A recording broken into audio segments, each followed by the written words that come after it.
রেসিপিটা করছি সেটা হলো বাঁধাকপি রাঁধেভোগ। এর জন্য বাঁধাকপির ফুল একটা বাঁধাকপি নিয়ে সেটা 4 টুকরো করে কড়াইতে জল দিয়ে সেটাকে ভালো করে নুন হলুদ দিয়ে সিদ্ধ করে এপিট ওপিট করে নামিয়ে নিয়ে এবার ওই বাঁধাকপিটাকে কিছুক্ষণ রেখে ওটাকে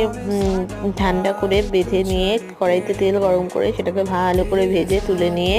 ওই তেলের মধ্যেই তেজপাতা, শুকনো লঙ্কা আর গোটা জিরে আর হিং ফোড়ন দিয়ে ওর মধ্যে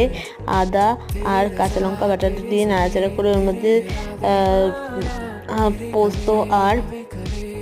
বাদাম বাটাতে দিয়ে নাড়াচাড়া করে ধনে জিরে গুঁড়ো, হলুদের গুঁড়ো সমস্ত দিয়ে ভালো করে নাড়াচাড়া করে ওর মধ্যে মশলার বাটি ধোয়া জলটা দিয়ে তার মধ্যে দিয়ে দিয়েছি হলো টমেটো কুচি আর হলো মটরশুঁটিটা দিয়ে ভালো করে নাড়াচাড়া করে ওর মধ্যে নুন মিষ্টি সমস্ত দিয়ে ওর মধ্যে বেশ কিছুটা জল দিয়ে বেশিক্ষণ ফুটিয়ে তারপরে ভেজে রাখা বাঁধাকপিগুলো দিয়ে নাড়িয়ে চাড়িয়ে ঘি দিয়ে নামিয়ে দিলাম বাঁধাকপি।